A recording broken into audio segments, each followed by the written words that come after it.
For my pre-doc project here, I've been working with Yanfei Jiang and Phil Armitage in the Planet Formation group. I've been attempting to model radiation transport in protoplanetary disks in order to investigate the effect, or the influence, I should say, of the resulting thermodynamic structure on planet formation. So to give some context, when a gravitationally unstable molecular cloud core collapses, conservation of net angular momentum will form a differentially rotating protoplanetary disk of gas and dust around the newly formed pre-main sequence host star or stars. And it's in this environment that submicron interstellar grains must grow at least 13 orders of magnitude in size to become fully formed planets. Now, at large scales, the gas maintains vertical hydrostatic equilibrium, but the dust, as these grains grow in size, they decouple from this gas and settle to the midplane. This leaves the atmosphere of the disk optically thin or transparent to stellar radiation, but the midplane optically thick or opaque. And it's the frequency-dependent opacities of these silicate grains that can result in a colder midplane and slower disk cooling times, both of which will affect the thermodynamic structure and properties of the disk, which in turn can influence the various stages of planet formation and migration. Now, in attempting to model this numerically, I'm using the Athena++ hydrodynamic grid code, which now includes a radiation transport module. Now, some features that make it useful for this particular investigation is that in solving the radiation transport equations, it doesn't make any extreme approximations. For example, it doesn't assume a diffusion dominator optically thick limit, nor does it treat the radiation field as another fluid. And it's been shown to be accurate from both optically thick to optically thin regimes, which is quite appropriate for the dynamic range and optical depth in protoplanetary disk environments. Furthermore, the code is efficient in solving for non-relativistic flows such as the gas that we find in protoplanetary disks, and it achieves this by iteratively and implicitly solving all the terms in the radiation transport equation to avoid limiting the time step by the speed of light.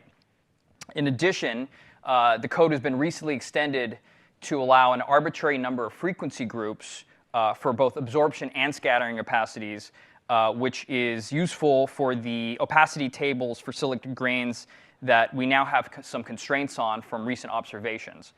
Now, one important aspect of the code is that in solving the radiation transport equation, it solves the specific tensities simultaneously along discrete rays. So, for example, if we look at the volume center of a spherical polar grid cell in the simulation, the minimum number of angles in this case is 8, where in preserving symmetry, the angles in this case point roughly to the vertices of this cell, but in actuality, the algorithm to produce the number of discrete angles is such that it preserves, or sorry, I should say it makes the solid angles subtended by each of these rays equal to one another.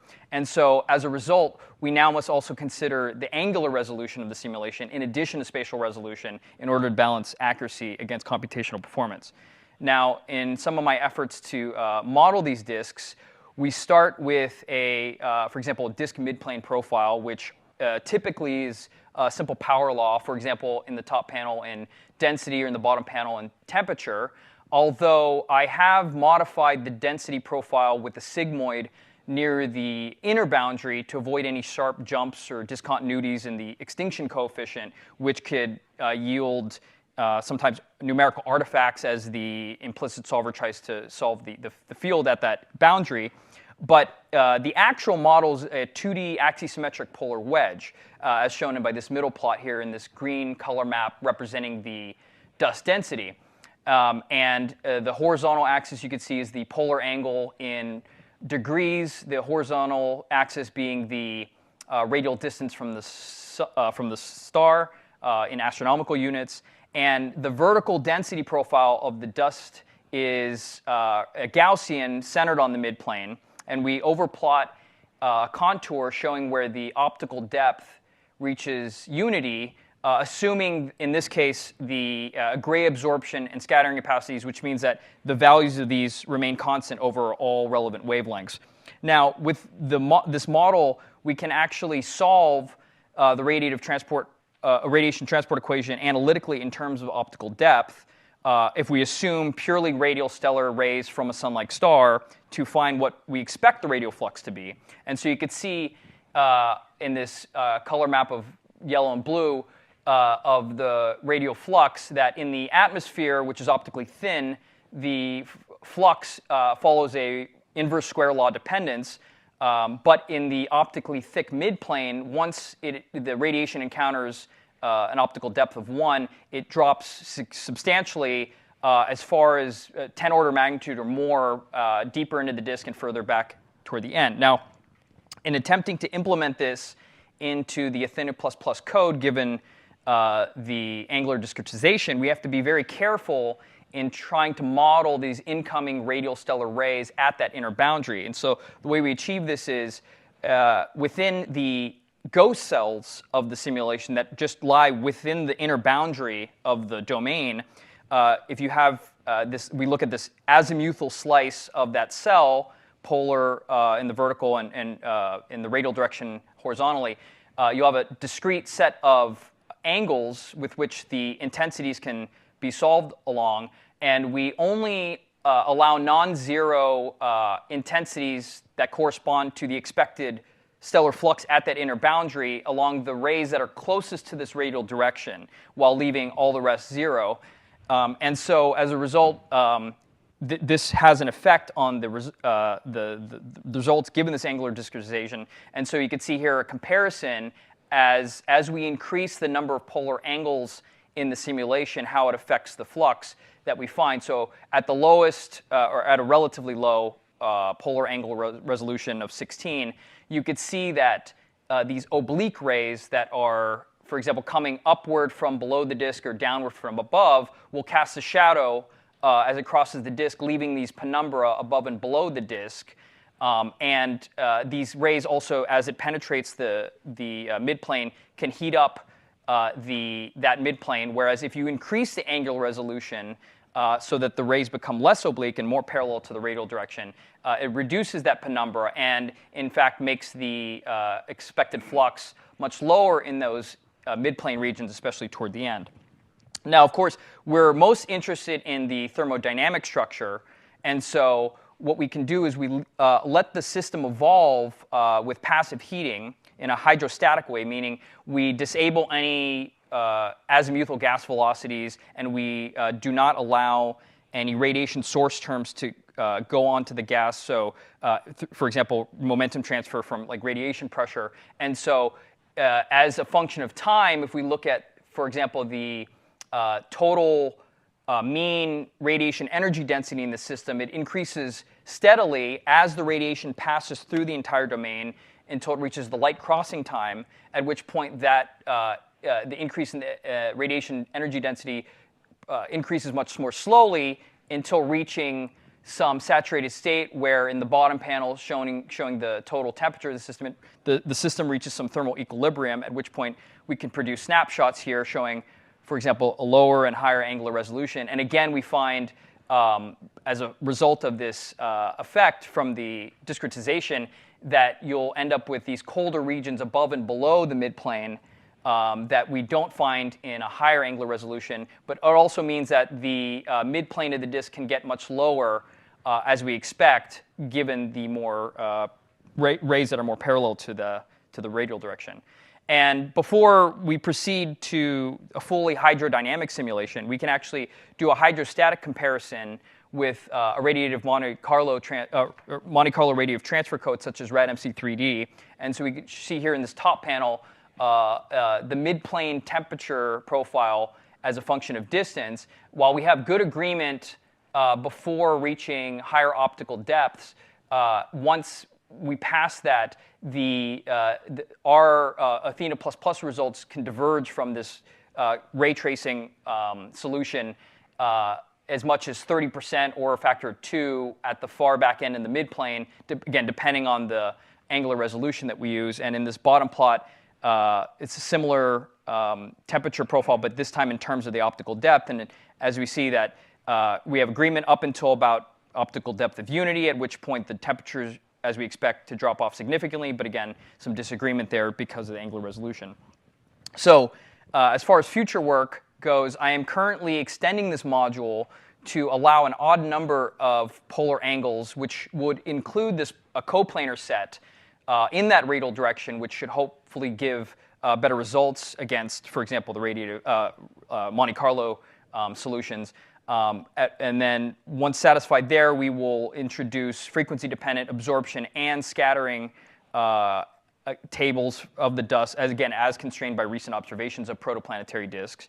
And then finally, do the full radiation hydrodynamic simulations, for example, to study the effect of a non-vertically isothermal disk on something called the vertical shear instability, which naturally arises from the angular velocity gradient in the vertical direction, since the surface layers of the disk will rotate slower than those at the midplane, which leads to turbulence and thereby affecting various aspects of planet formation.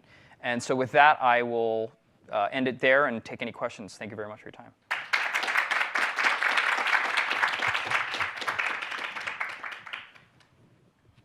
Thank you very much, Daniel. Oh, yeah. You're gonna do, yeah, go ahead. Doug? To use this? Yeah. Thanks. This was really cool. Thank you. In one of your plots, Yes. I think it was you showing the optical depth. Uh-huh. I keep going back a little bit. Yeah, like here, or the one previous to this also. Yeah. Yeah, there's like this weird like shadow thing at the bottom. Yes. What is that? So we're still investigating that.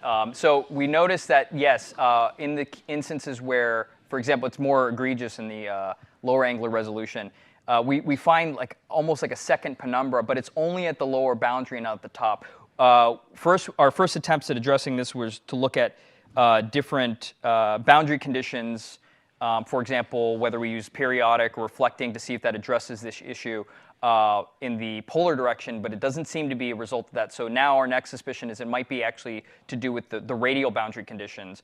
It might be just some, not quirk in the code, but because it's only happening on one end and not the other, we suspect it's what the ghost cell is doing in terms of shooting out these rays. Basically, there's no downward coming ray from the other pole that's being picked up there. So it is a little thing that we're currently investigating. Okay, thank you. Yeah. Jordy? Yeah, Jordy. Yeah. I had a question about your initial conditions. Like Okay. you said that you added like the sigmoid because Yes. of like, numerical reasons. But can you also make an argument from physical reasons why it should go down? Or is this like... Why we should have like... Actual, like it goes down, right? Why would it go down in a real... Oh, why would the density decrease? No, on the other side. You're like Over dropping here. it, right? To avoid the sharp jump in extinction, or at least that's how I understood it. Yeah, no, yeah. So the initial motivation was mostly, to address numerical issues. Because if the density would have been higher, your opacity close in would have been different, and your temperature in the disk far away would also be different, right? That's true. Yeah. So, because we're starting this already at 10 AU in the disk, that's like roughly where Saturn might be, and so there's a lot of disk beyond this. So physically, you wouldn't find this kind of density profile at the midplane, but that is something as we iterate to develop our fiducial model that we'll end up with. We probably will go back to something of a more realistic disk profile. But as we're doing the development process, we didn't want to get bogged down with any kind of numerical artifacts this early in the game. And so once we're satisfied with the convergence, especially comparing against Monte Carlo methods, then we'll go back to a more realistic disk model for sure. Maybe you can, I don't know how the extinction coefficient exactly works in your case, but maybe more like a flatter density profile, maybe? Yeah, keep things more constant instead of sharply decreasing by 2 orders of magnitude. Yeah, that's fair. Yeah, absolutely. Yeah, thanks for the feedback. Yeah. Thanks, Stanley, again, please.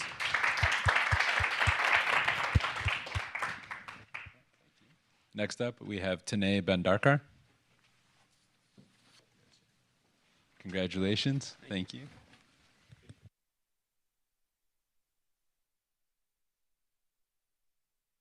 Nope, that's also there. We go. Can everyone hear me?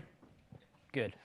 So for those who don't know me, my name is Tanay. I am primarily a PhD student at the University of Pennsylvania, where for the past 5 years or so, I've worked on the development of the hardware for the Simons Observatory. So many of you are probably acutely familiar with the Simons Observatory is, and I hope to tell you much more detail what we actually do with it.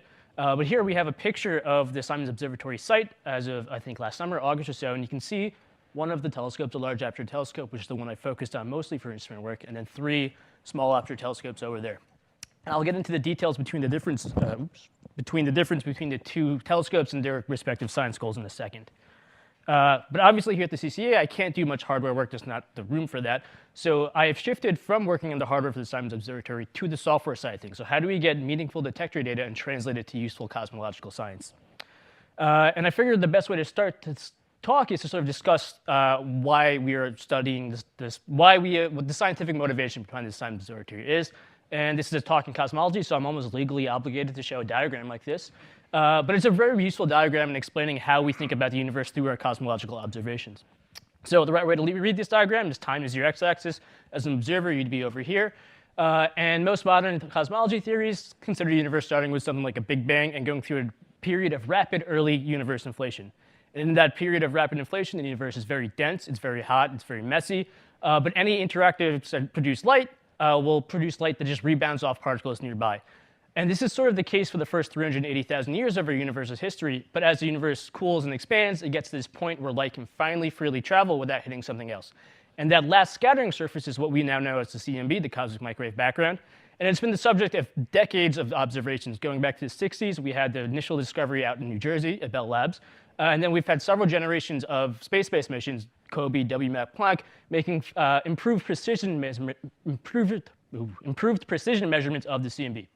So the CMB is really our only window into this early universe, and there's a lot of interesting and exciting physics going on here, but we can't do anything aside from observing the CMB light to actually derive what's going on. And then you'll notice light from the CMB has to travel all the way across the universe to reach our telescopes, which means it has to interact with everything in the history of the universe. So light from the CMB can also be a useful tracer for the development of large-scale structure, among other things in the late universe for cosmologists. So the point of this slide is basically I want to show that there's 2 main science goals that we can sort of derive from the CMB. One is early universe physics, and one is late universe physics, where late is after 380,000 years. OK. So as I mentioned, I work with the Simons Observatory. Many of you are probably familiar with it. ESO is a multinational collaboration with over 300 people in it who work on things like hardware, software, analysis theory across the world. And ESO consists of 7 telescopes. 6 of them will be the small aperture telescopes, which I showed 3 of in that picture before, and 1 is the large aperture telescope, which I'll focus on today. If you've seen a slide or something like this about ESO before, you'll notice that this number has gone up from 3 SATs to 6. That's because we've had funding secured by our UK and Japanese and UK collaborators to build 3 more sats. And of course, that also improves our sensitivity since we'll have more detectors on sky. OK, so what are the science goals for ESO, and how do they fit with the SAT and the LAT? What does that dichotomy mean? Well, the SAT is focusing on making large angular scale measurements of the sky, particularly of the polarization background of the CMB. So for decades now, the measurement of B-mode polarization through the tensor-to-scalar ratio R has sort of been a holy grail science result from CMB experiments. This measurement would give smoking gun evidence of early universe inflation and could potentially be Nobel Prize-worthy winning. A few years ago, you may remember the BICEP 2 collaboration claimed to have made this measurement, but it was shown that the measurement was actually obscured by foreground dust. So this is a really difficult measurement to make. You need very good sensitivity and a very good understanding of systematics. Hopefully, ESO can solve those problems when they come online. The large aperture telescope focuses on small angular scale sciences. Now, this is less singular compared to the SATs, but we can derive a lot of interesting cosmology from the measurements made by the LAT. So this is a table from our forecast paper, which is now about 5 years old.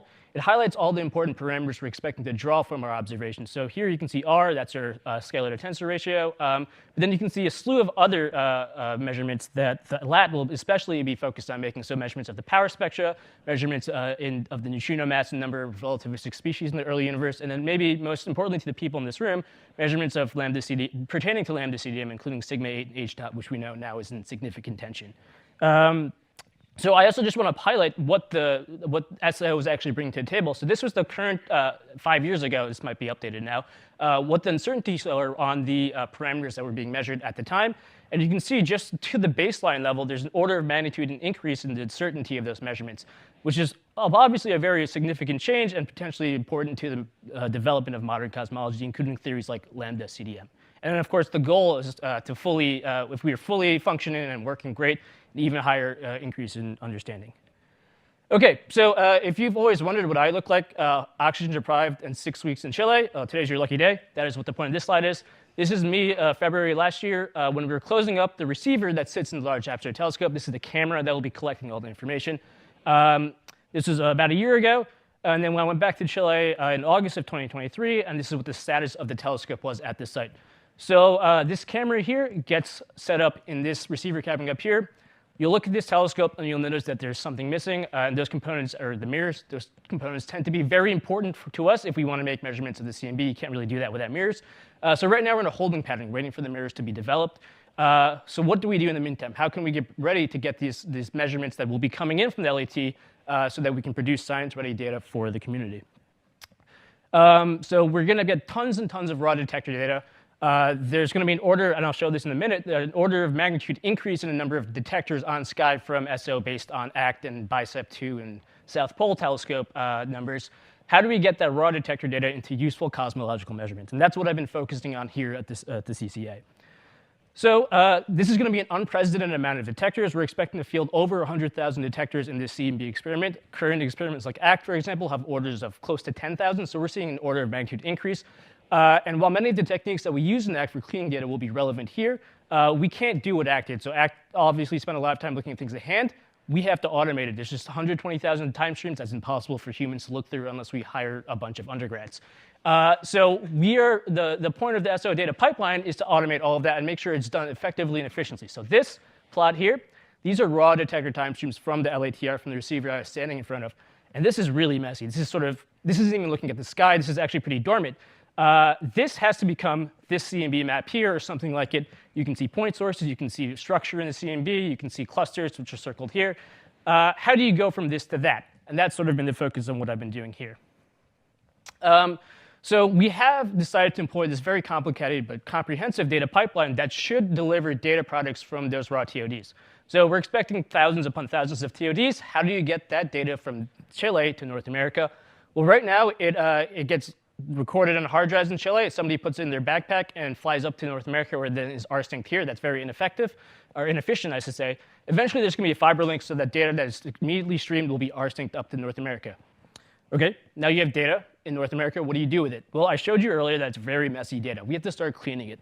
Data from the raw data from the detectors are messy. There's going to be glitches. There's going to be trends and common modes that we have to remove based on how the telescope scans and understanding based on instrument systematics. Understanding those systematics and removing them are a key important feature of this data pipeline. And of course, we have to understand what our detectors are actually seeing and understand what they're calibrated to. And all of that will be informed within this data pipeline. So this is actually data from the ACT telescope run through the SO pipeline. So you can see we actually find glitches. The next step is to remove the glitches and fill them with something that actually looks realistic. OK, we've cleaned our data. The data looks great. Now what? Well, we have to start producing data-ready products. Otherwise, the scientific community doesn't really care what we're doing. So I think the easiest and most important product that we'll produce are maps. SO and ACT and other collaborations use a maximum likelihood map maker, which relies on conjugate gradient solver, to produce maps such as this. So these are maps actually produced using simulated CMB data here at the CCA. And you can see that these maps will be eventually translated or derived. I should say you should derive power spectra from these maps. And then using that sort of information, you can start deriving cosmological parameters, like I mentioned in that earlier slide.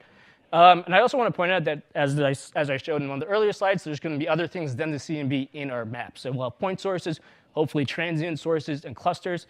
And SO will share a considerable amount of sky with other surveys like LSST, DESI, X-ray collaborations. And doing cross-correlation and cross-matching between our observations and their observations, I think, could be potentially very powerful in astrophysics and hopefully a science goal that we can meet within the next few years. OK, and I wanted to show this slide in particular because this is what I've been thinking about for the last couple of weeks. As I mentioned earlier, there are point sources in the sky. We have to figure out a way to detect them and then subtract them from the maps. So we use a point source finder that relies on a match filter. This is something Act has in the past, but it isn't perfect yet. So you can see it finds point sources, then it finds something that's not really a point source. And this is actually because this point source is just super bright compared to everything else in the sky. It gets a little confused here. And then the edges of the map are going to be very tricky for us to deal with too. These are clearly not all point sources. We have to figure out ways to trim those point sources out, most likely through masking methods, so that the collaboration doesn't think these are point sources and report them dubiously to the scientific community. OK, so let's look ahead. What's coming up? So as of now, the LAT mirrors will be installed in June of 2024, July 2024. It keeps getting pushed, which means first light in late 2024. It'll go through a period of early instrument commissioning before we can start producing science data. I do want to point out that the first of the sats has achieved first light, which is very exciting, and it's currently going through the commissioning period that I just mentioned for the LAT. In the meantime, we're going to keep testing the pipeline. We're going to make sure that the pipeline is as ready to go as possible before we turn on the telescope. And we're going to do that through the use of simulations. So here I have taken simulations and run the SO map maximum likelihood map maker plus other elements of the pipeline through it. And you can see it's not quite perfect yet. There's some strange striping going on in the maps. That's not expected. We think that's because of our treatment of the atmosphere in the simulation. So the atmosphere is actually very dominant in CMB observations. We have to figure out ways to treat that properly and then start actually doing analysis on that. So for the next couple of weeks, I'm hoping to finalize those simulations and understand what we're doing in the atmosphere. And then the pipeline is also going to lay the groundwork for future collaboration. So CMB-S4 will obviously be also interested in this sort of stuff. We hope that our pipeline will inform theirs. So I just want to wrap this up by thanking everyone who helped me here. So I want to thank Simone, Matthew Hasselfield, Audrey, who are all local SO people, but have been there to support me throughout this entire project, answering my many questions. Of course, the entire greater CCA community, the FRFs and the staff here who answered all my scientific and non-scientific questions.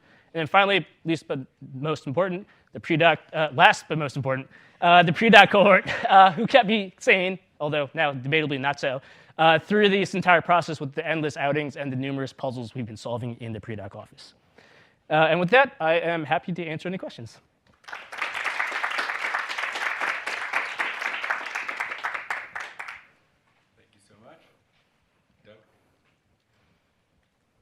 So you showed that streaking in the simulation data. This one. Yeah, that's simulation, right? Yeah. Was the previous slide also simulation data with streaking? Because I was very confused. No, keep going. I think it's like previous to this even. This one. Yeah, is that also simulation Yeah, so this data? is all of this is simulated data, and you see the like streaking going through it too. It's sort of being obscured because of our lack of understanding of the atmosphere. So when we were crafting the atmospheric realization for this, there's two components. One was there because we thought it was accurate. The second one was there because it made us happy, and we need to figure out a way to objectively make ourselves happy. Right. Can I ask another question? Is that? Do you think lambda CDM is wrong? Why or why not? Oh my gosh, are you really asking me this right now?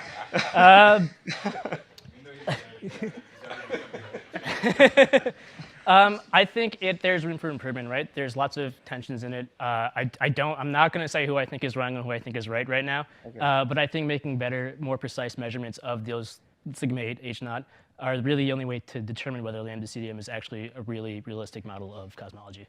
It's an excellent political answer. Thank you so much. Yeah, Case. When you say you have glitches and all this processing and masking, all that, so are they done separately on steps? Like, do you not accumulate systematic? Are people looking into like joints modeling of like the whole data stream? Yeah, so they are done step by step. So you'll do glitch finding first, and you'll gap fill those glitches. You'll do detrending, so on and so forth. We have part of our pipeline is just treating this sort of low-level systematic stuff step by step, so that we can get cleaner TODs before we get to the map making and point source detection. Right, and the second part of the question is like, well, I mean, fundamentally that will introduce bias, right? Because they're not accounting for correlation between steps. Yeah. So are there efforts that like, wait, let's take the whole pipeline and jointly model them at the same time? Yeah, so I think each one of those steps, like the gap filling and all that, those are developed individually. Part of my job here is to sort of comprehensively run the TODs through the entire pipeline and make sure it makes sense on the other end. So I had a question for you. As someone who studies galaxy formation, I was looking at your parameter table, and I saw there was 2 galaxy evolution parameters.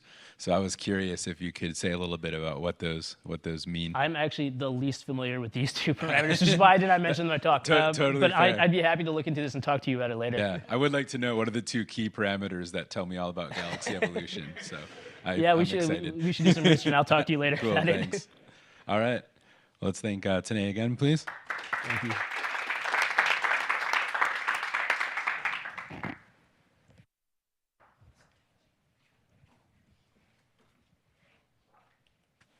All right, next up we have Katie Chorowski. There you so go. much. Congratulations, Katie. It's been great having you here. Thank you. Cool. All right. Hi, everyone. My name is Katie. I'm a pre-doc here working with Chris and Rachel Cochran, who has an appointment at Columbia. I want to take a second to thank everyone for being here, as well as for everyone involved in the pre-doc program. It's been really wonderful to be able to spend some time here and do the research. So my talk today and my research project here is primarily motivated by observational studies. So I'm at UT Austin working with Steve Finkelstein in galaxy evolution. And my work is primarily focused on this class of galaxies called massive quiescent galaxies. And I hope to kind of talk you through why they're interesting and what my work here does for them. So since I'm an observer, I'm going to start with an observer's view. When we look at the sky, what do galaxies look like? I know the audience is broad, so for some people this might be just like really silly review, but I hope that this would put a little context for those who don't work on this. But when we look at the sky, really we kind of see galaxies that look all sorts of ways, but we can really classify most of them in these two distinct. You have your beautiful spirals, like these are the galaxies that the Milky Way is, that you see mostly pictures of. They're typically star-forming, they're younger, they're bluer in color. And then you have this other population that perhaps are less exciting via photo, but they're typically older galaxies. They're redder in color, and they host a lot of older stellar populations. So a lot of people here do galaxy formation modeling, and so we can start to ask us, how can we reproduce these galaxies via modeling or our simulations? And so when we look at forming galaxies in simulations, particularly massive galaxies, we know that if we don't put in any feedback processes, our galaxies just keep forming stars. So in fact, that in the absence of feedback, all massive galaxies should be star forming. Now, I just told you that this isn't the case when we look at the sky. So something happens to our galaxies that instead reproduce the secondary population of quiescent galaxies.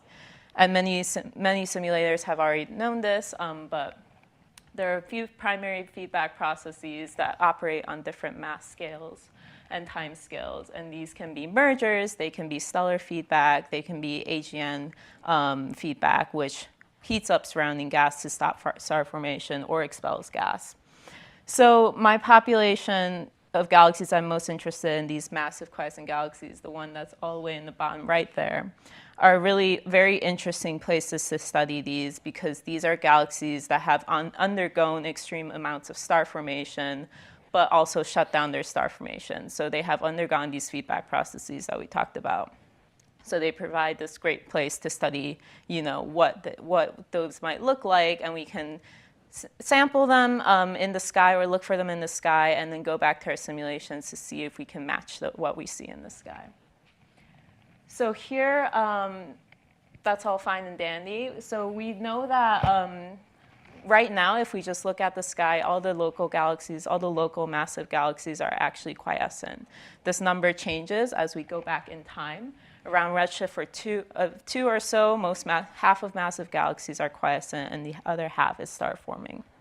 Now, what's really interesting is as you go up to higher redshifts, for example in this plot, redshifts above 3, we have a really hard time predicting massive quiescent galaxies in simulations typically.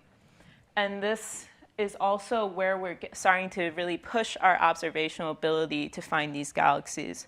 So currently, the most high redshift massive quiescent galaxy found is a redshift 4.6 galaxy with stellar mass of 5 × 10⁻10, I believe.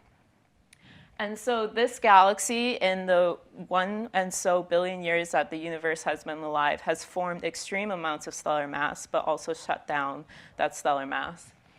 So observationally, we're really pushing what redshift we can find these galaxies, but if you notice these points on the right, they're a little bit all over the place, and the error bars are large. This is due to a few reasons. When you go back in time, these are harder to find. They're a little rare, so our sample sizes are very small. But also, in extragalactic studies, we really don't have many large area surveys to look for these galaxies. So we suffer a lot from cosmic variance errors or the field-to-field variance as we look at in the sky. So part of my graduate work is to do this study of massive quiescent galaxies and the Sheila survey, the Spitzer-Hetex Exploratory Large Area Survey, which is a 24 degrees squared field, which is very large in terms of extragalactic studies. It has coverage from the UV to mid-IR, and compared to previous works that have done similar things, it reduces the error of cosmic variance by about an order of magnitude compared to UltraVista, which is one of the big searches that have been done before. And so now that we have a data set, what can we do to select these galaxies? There's really two primary ways that these have been selected. One is based on its color. So as I said before, these galaxies are red, so you can plot them in their rest frame UVJ color diagram. A large U minus V is designed to recover a strong Balmer break, and a relatively flat V minus J is designed to limit dust contamination, which can masquerade as a strong Balmer break, and I'll talk about that in a little bit as well.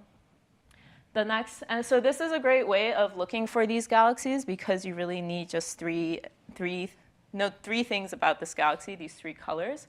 However, it's really struggles a little bit with contamination as well as it doesn't translate very well to high redshift. So this works very well in very low redshifts, in my world meaning less than 2. But as we push to higher redshifts, this becomes less clear. The other way to do this is with SED fitting. So SED fitting is a way where we observers with photometric information that we have available to understand what that galaxy looks like in terms of its physical properties. So we take photometric information, we then fit different stellar populations to the photometry, assuming different dust laws, ionization parameters, and so on, and that allows us to get stellar masses, star formation rates, and other physical properties. So that all sounds pretty straightforward, but there is this one problem that I kind of alluded to, that massive quiescent galaxies are red, and there's another population of galaxies that are often very red as well, and those are dusty star-forming galaxies. So these are galaxies that are very star-forming, so they're not quiescent, but they have large amounts of dust, which attenuates light in the UV to near IR and then re-radiates it at longer wavelengths. So this is an example of a real galaxy. The black points are the photometric points. And then the red line is an SED fit to a quiescent galaxy, so it fits the black points really well. But you also have these two blue lines, which are a very different type of galaxy that also kind of follow the lines fairly well. And so this is one of the primary reasons why I started the project here, is to really understand whether or not when we select galaxies that we say are quiescent, how well we're really doing in determining that. So to do that, we can look at simulations. Simulations, we know the truth, so that's a really nice place to start. And we can look at how well we can recover these physical properties based on, the information that observers have.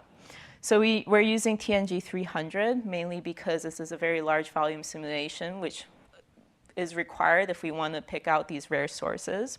We pick all galaxies with stellar masses greater than 10 to 10.5 at redshift ranges of 3 to 5. And with those galaxies, we can perform radiative transverse skirt to get a synthetic SED, so the figure on the right there.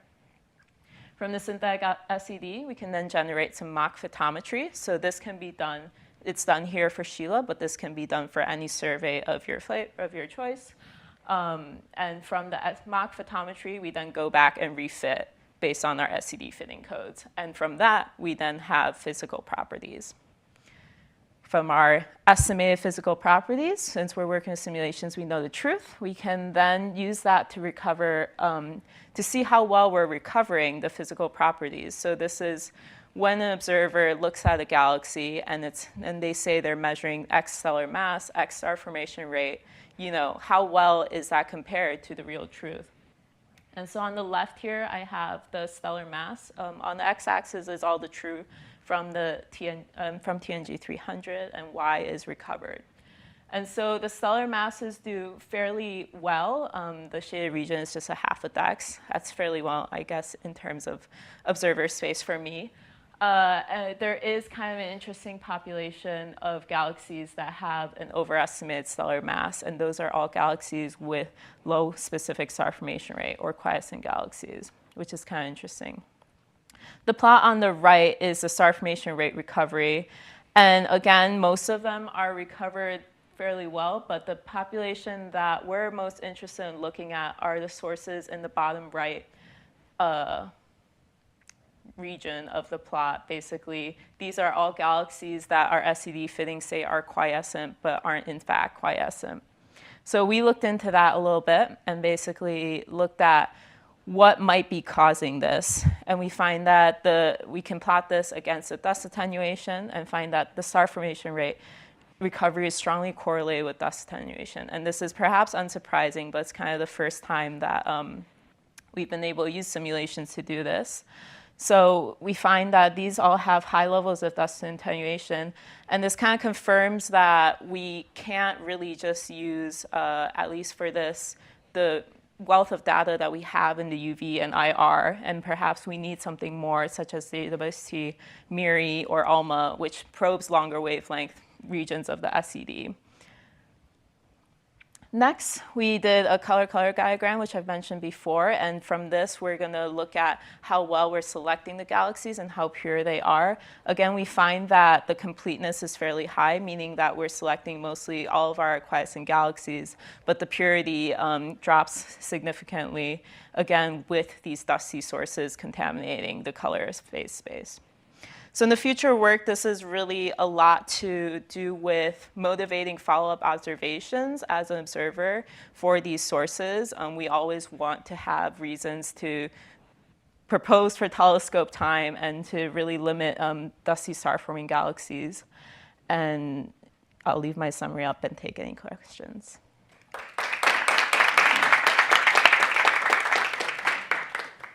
Thank you so much, Katie. Thank you. Shoot. Questions? Doug. It's a great talk. Did you figure out why that those star formation rates were overestimated at all in that one plot, like that population? Yeah. Those? No, those ones at the top. The masses? Yeah. No. No, you didn't figure that No. out? Okay. Yeah. That's interesting. Thanks. Mm-hmm. Yeah. I'm curious, what's the hard edge on the left there from? Just the selection. So this is the true, so we just select everything greater than 10 to the 10.5. Yeah. Jordy? Yeah, great talk. I had a question about your last part about like going, for example, to ALMA. Yeah. Would you expect that there are other emission mechanisms that might drain out your signal that you're actually looking for? Like if you're measuring at, say, ALMA millimeter waveband, this is radio. Mm-hmm. Like, for example, the supermassive black hole in that galaxy might have a stronger component? Or do you think that this signal will be the strongest signal at that frequency? Sure, yeah. I guess in terms of the galaxies that we expect as contaminants, like ALMA will be able to clearly tell us like whether or not. But I guess there's also a lot of recent JWST observations are finding like quiescent galaxies also host like active or supermassive black holes. So in terms of that, yeah. I'm not sure like whether or not ALMA will be able to distinctly tell us between those two cases.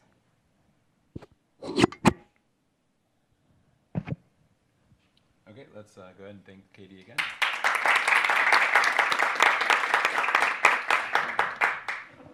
Thank you. Next up we have Trump. Okay. Congratulations. Thank you. I'll be the first one to take water.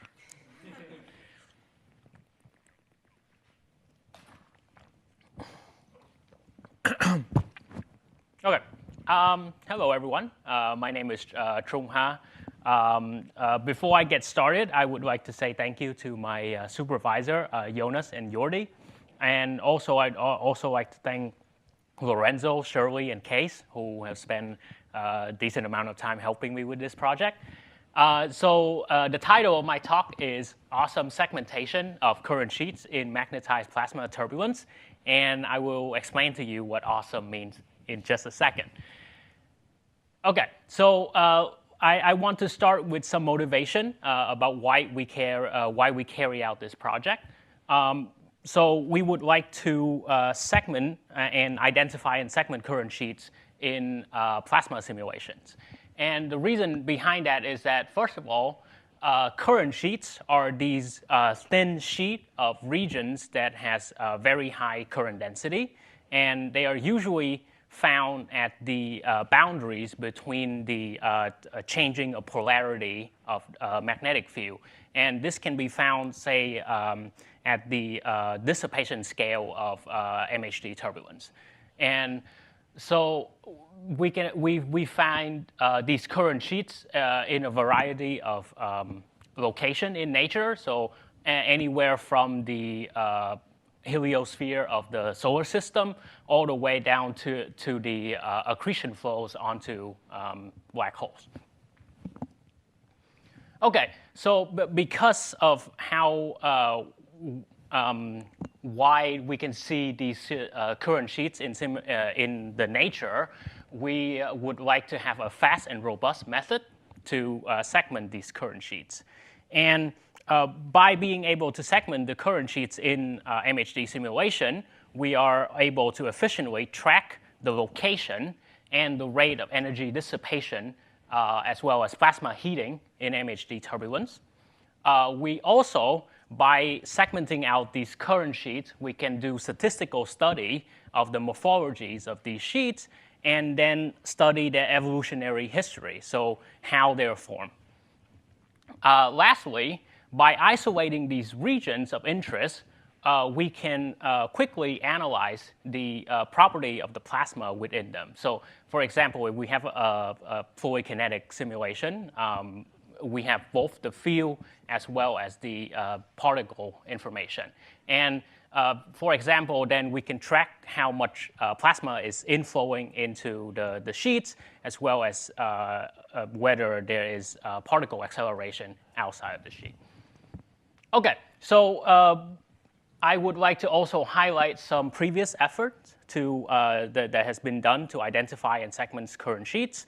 The classical methods is to use a simple thresholding method. So, for example, if you have a map of the current density, you can calculate the RMS value of the parallel component of the current density, and then you can take a threshold of anywhere from 2 to 3 times the RMS value and say that anything above that is part of a current sheet. Or alternatively, much more recently, Busov and Natila 2021 use a more sophisticated method by integrating more than one feature into a machine learning model using statistically ensemble method to identify current sheets in 2D simulation. And the main goal that we started out with this project is that we would like to generalize this method into to apply them to 3D simulations. OK, so the machine learning method that we use for this project is called a self-organizing maps, or SOM. And SOM is an unsupervised machine learning technique. And we need to use an unsupervised technique because there is no ground truth to our question. So we don't have a rigorous definition of what a current sheet is. So at the same time as trying to identify, to track them, we also would like to understand what current sheets are. SOM is usually used in anomaly detection, most specifically in the financial sector, but it can also be used to represent a high-dimensional input data onto a lower dimensional, usually a 2D neuron grid. And it has two key advantages over k-means clustering, which is, first of all, is that it is a nonlinear clustering method, and also that it's able to preserve the topographical structure of the data. So on the right-hand side here, you can see an example of a 2D SOM map trying to fit onto a naturally occurring cluster that possibly is in higher dimension.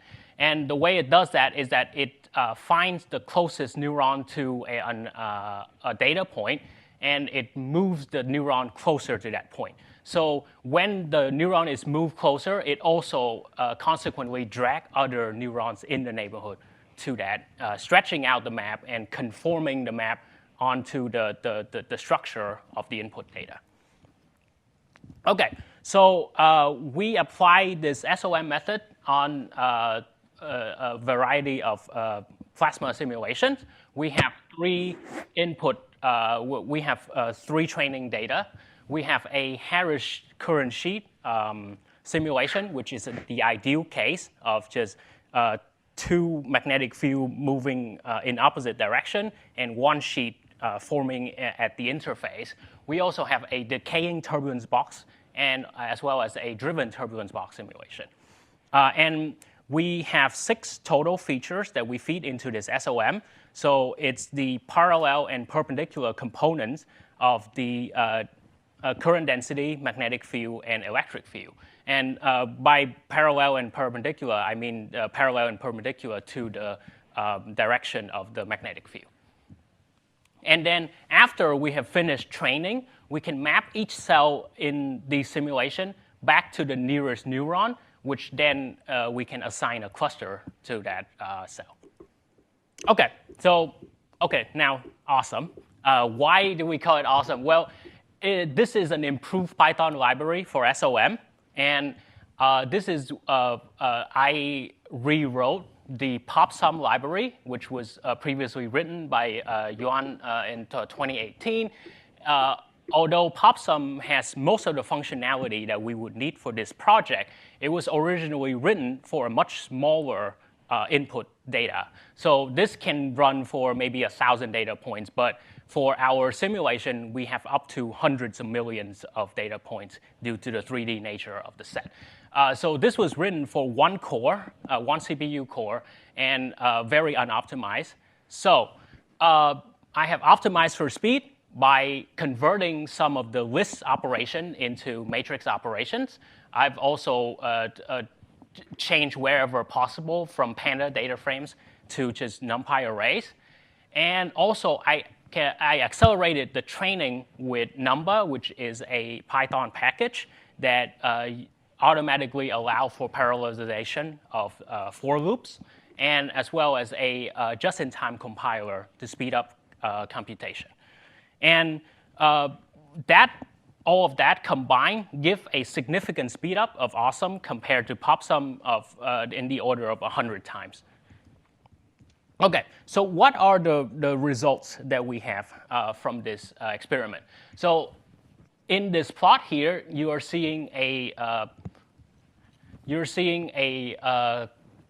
J-par plot with a threshold of 2 times the RMS value, and then each of these panels following that is a different realization of the SOM with slightly different input parameter. And you can see that for each of these plots, there is always one cluster that traces out what we would expect a current sheet would look like.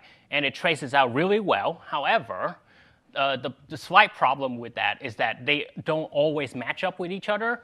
And because you can see that each of these cluster has a different color, meaning that the SOM is assigning it a different cluster every time. So how do we fix this problem? How do we generate a more robust clustering result? And well, we can do that via a statistically combined ensemble. So statistically combined ensemble is a method that was developed by Busov and Natila, and they do that by running multiple realization of the SOM with slightly different parameter, and then stacking them on top of each other. By stacking them, you get a general signal strength of each of the cluster, and then from that signal strength, you can get the final clustering results.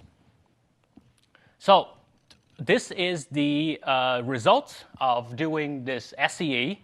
I also want to mention that by doing this SEE, I have also learned how to use JAX, and that's allowed me to do GPU accelerated in terms of this SEE, and that's also provide another 100 times speed up compared to the original.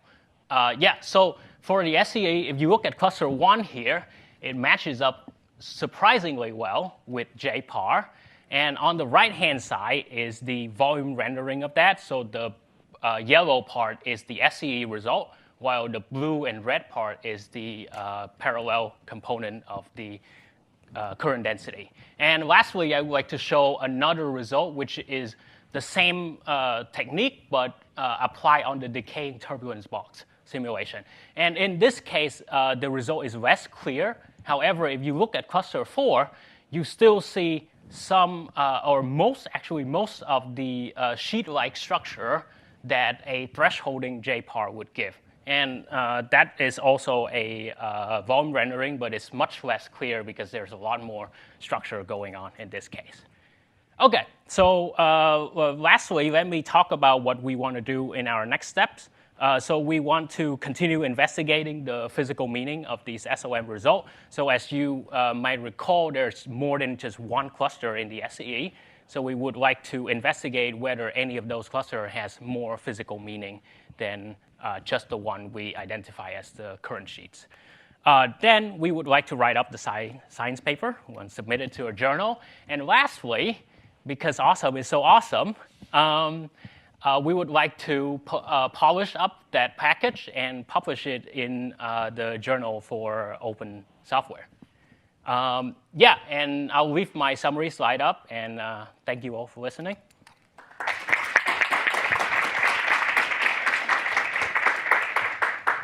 Thank you so much. I don't remember whether I asked you this before, but like, does the SOM support creation or delete of the node? Like, so you have a map, you initialize a grid, and you can drag the grid around and all that. But does it support like creation and delete of a node or not? No, it doesn't. I see. So yeah. So you have to specify at the start what is the x and y dimension of the size of your node. Let's chat more after then. Okay. So when you have like the SE decaying turbulence, I was just curious, like how much of the volume is filled with the current sheets, right? Because like the thresholding method, I think Vladimir used, he gets like 1% of the volume is current sheets. Like, do you get?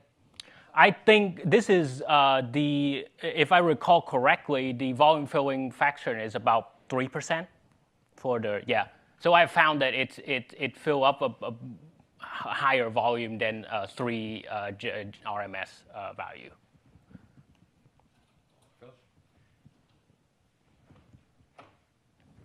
Is it possible that the velocity field could also give interesting extra information for identifying the current sheets? Yeah, I believe so. So right now, we only use the field that are readily available. I think we could consider using V, but I'm not sure that all of our training data has the V field.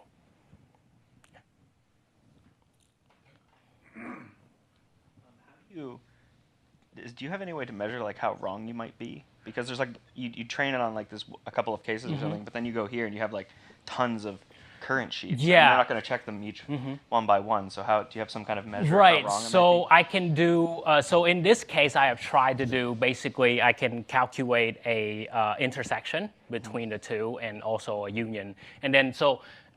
Built into SEE is a way to do map-to-map, cluster-to-cluster comparison, which uses a quality index. So I think I can just import that part of the code out and uses that to say something about the quality of the fit. Okay, thank you.